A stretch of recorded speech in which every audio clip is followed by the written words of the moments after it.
지난해 말 로마 교황청은 악마와의 정면 승부를 벌이기 위해 사제 수백 명을 퇴마사로 양성한다는 계획을 발표했습니다. 이 부분에서 주목해야 할 점은 전 세계에서 벌어지는 초자연적 현상에 대처를 해야 한다는 의지와 함께 많은 곳에서 현상의 존재를 인정하고 있다는 점입니다.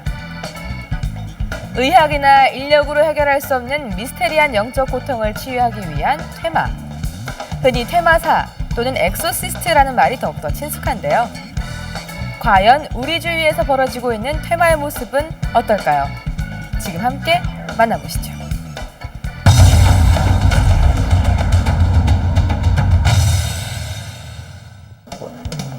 내가 진짜 이렇게 신기가 있는 사람인가. 산에 가면은 내가 산신령이고, 보이지 않는 귀신과 영혼의 세계, 그리고 이로 인해 고통받는 사람들.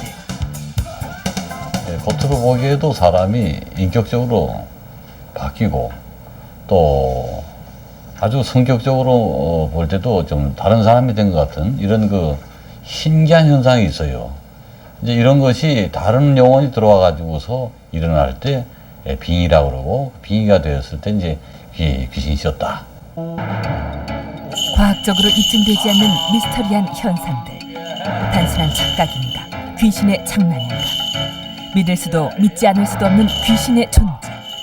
하지만 여기 눈에 보이지 않는 혼령들과 사투를 벌이는 이들이 있다. 인간계와 영계의 전달자. 우리는 그들을 퇴마사라 부른다.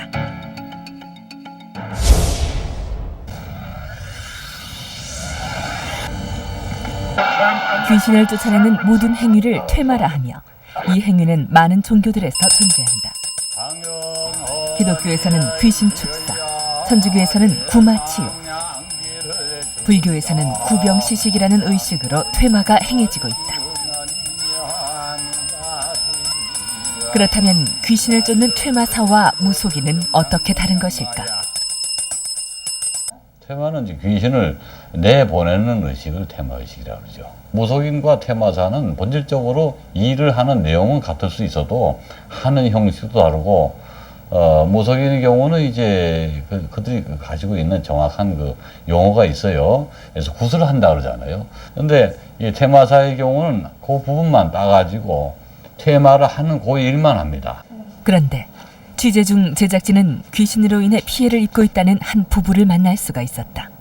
돗자리만 안 깔아놨지, 거기서 깔아놓으면 거의 막 법사식으로 해서 완전히, 그러니까 뭐 내림을 받거나 눌림굿을 받거나 이런 식으로 얘기가 되더라고요. 어디서 그런 함부로 말이야, 신이 왔다는데 귀신이 씌었다는데 그런 말을 할 자격이 없는 것 같은데 그들은.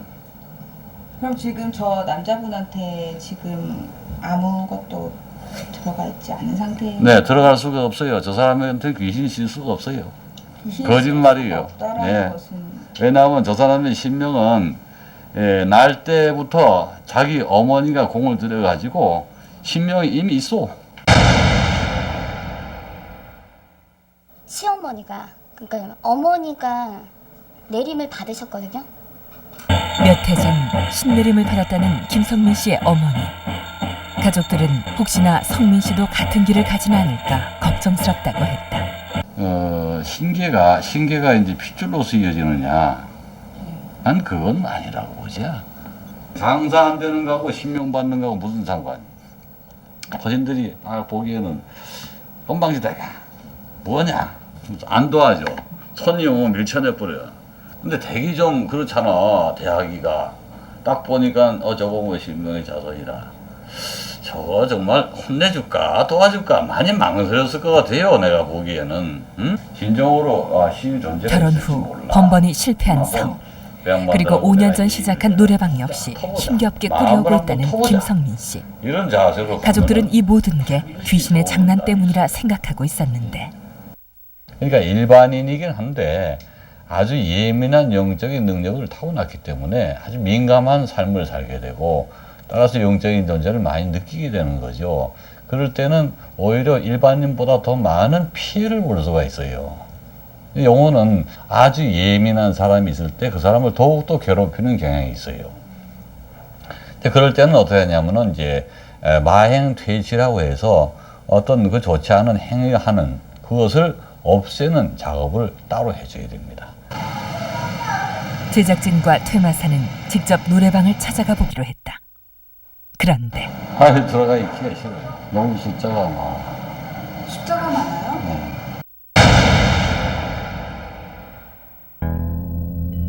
가게 안으로 들어가길 머뭇거리던 퇴마사는 총 14명의 귀신이 털을 잡고 있다고 했다. 좀 더 정확한 파악을 위해 방안을 살펴보기로 한 퇴마사.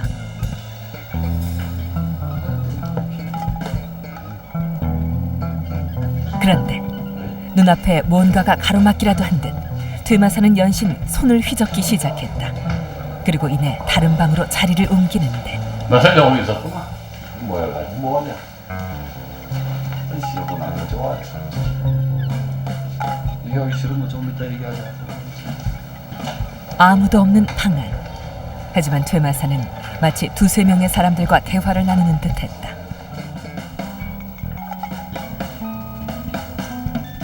또다시 알 수 없는 행동을 하기 시작하는 퇴마사. 퇴마사는 누군가를 불러 모으듯 탬버린으로 소리를 내고 있었다.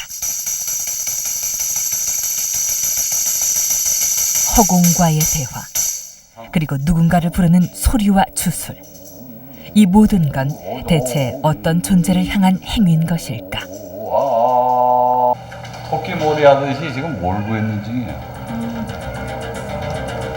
각종 의식들로 흩어져 있던 귀신들을 한 방에 모으고 있는 중이라는 퇴마사.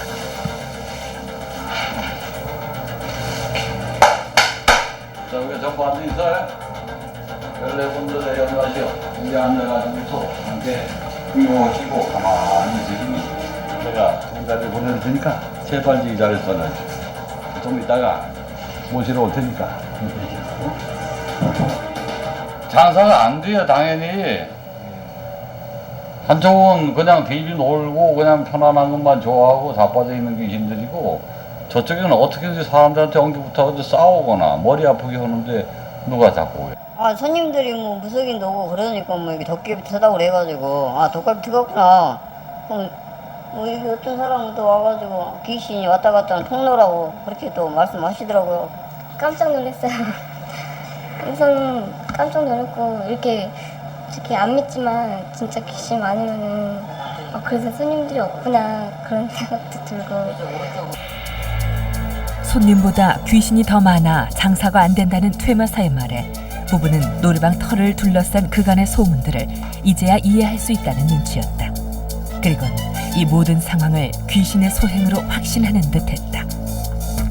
근데 솔직히 믿겨지지 않으니까 도깨비 터든 아니든 어차피 내가 홍보하면은 그 노력한 만큼 대가를 받을 거다 그렇게 생각을 했었는데 그만큼 안 되니까. 느낌이 이렇게 무서운데 저녁에 이렇게 가면 엄청 데 있잖아요. 그럴 때 혹시 귀신이 아닌가? 이런 생각. 귀신을 쫓아내기 전 먼저 접신을 시도하는 퇴마사.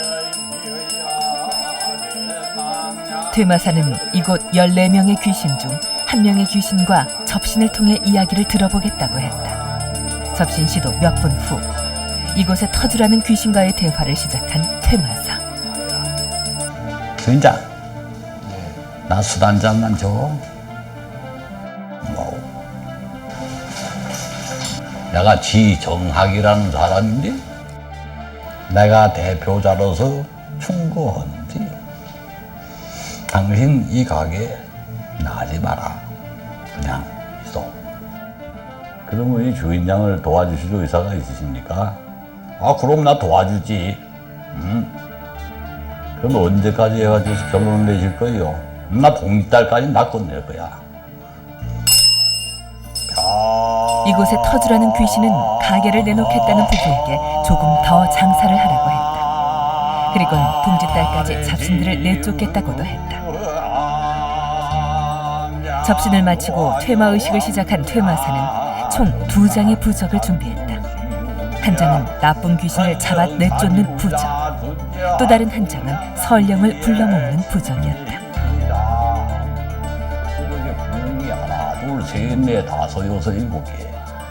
일곱 개인가 뚫려 있고, 야, 여기는 딱 두 개가 있대요. 눈 똑바로 뜨고. 이게 뭐냐? 이 일곱 개의 마령을 제척을 하고 이 두령의 설령만 남긴다. 마령을 내쫓고 설령을 불러 모으는 의식을 하는 퇴마사. 퇴마사는 시효 안에 그 어떤 마령도 다시 찾아오진 않을 거라 했다. 과연 2명의 설령은 약속대로 마령들을 쫓아낼 수 있을까? 그리고 귀신의 장난으로 고통받고 있다는 부부의 짐을 털어줄 수 있을까? 그분 좋은 분을 모셔가지고 그들 제압을 하고 모두 다 보내주고 그 좋은 설령 2분만 남겨놓고 제가 다 정리를 했습니다. 앞으로 장사가 잘 될 겁니다.